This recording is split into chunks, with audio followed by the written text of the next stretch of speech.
Hey guys, I am Dr. Deepak Garg and today we will discuss management of recurrent malignant melanoma.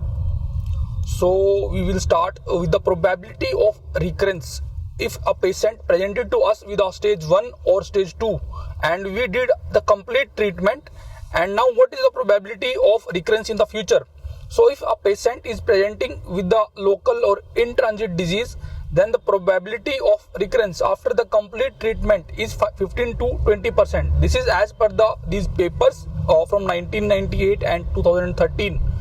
And if a patient is presenting with a regional lymph node at presentation, then after the complete treatment probability of recurrence is around 50%.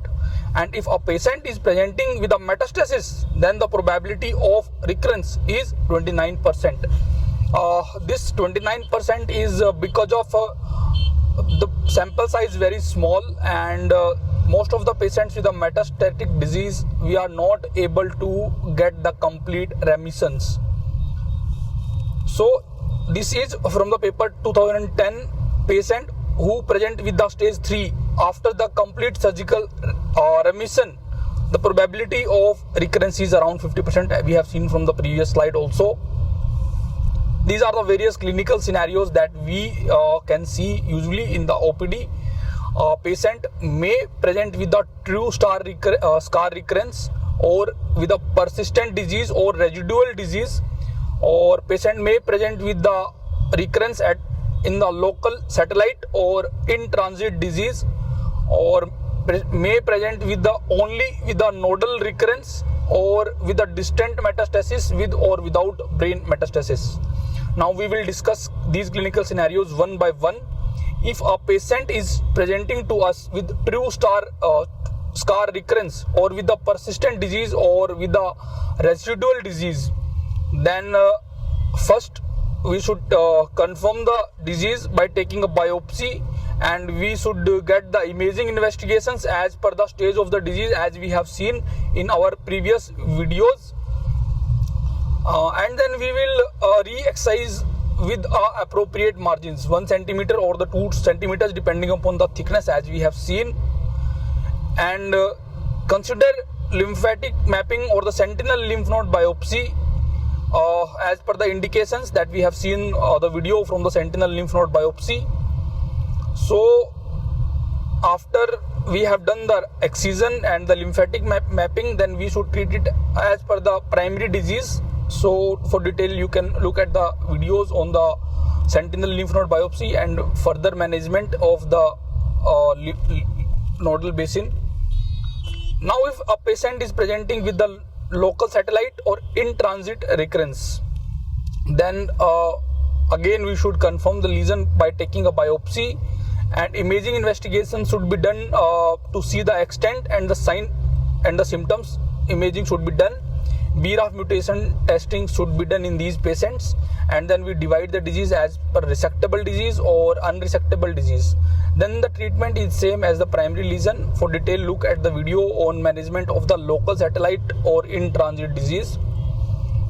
So this is a systemic therapy option after the complete resection in local satellite or in transit recurrence. Observation is category 2A, nivolumab, pembrolizumab, dabrafenib or trametinib are category 2A, and ipilimumab is not a recommended option.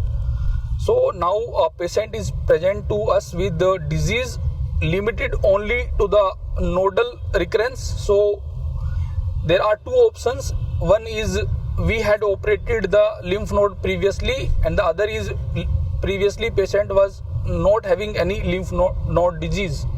Now if there was no previous lymph node dissection, then we go for the therapeutic lymph node dissection, and after we have done the complete surgical remission, then we go for the adjuvant treatment in the form of systemic therapy options, targeted therapy or the immune checkpoint inhibitors, or we go for the loco-regional therapy options, for example radiation therapy, or we can just observe the patient. And the another scenario is we had previously done the lymph node dissection. Now patient presented with the recurrence at the nodal basin only.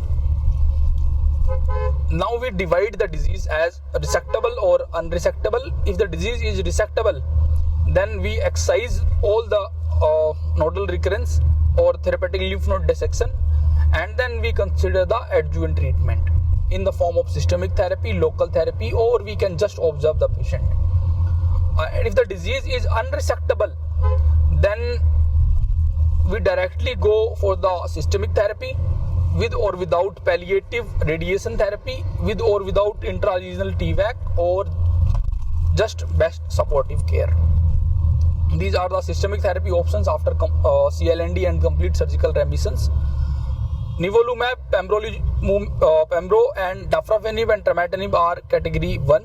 Observation is category 2A, and Ipilimumab is not a recommended option. This is the chart we have seen many times in our previous videos. All these drugs are recommended in unresectable disease, but Ipilimumab, Nivolumab and Pembrolizumab, Dabrafenib and Trametinib are the only drugs recommended in the adjuvant options. So this is a slide showing the risk of developing second primary melanoma.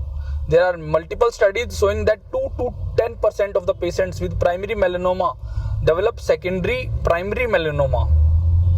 About 1/3 of the second primary melanoma are identified at the same time or within 3 months of diagnosis of first primary melanoma. This is by Crowley et al. From 1990.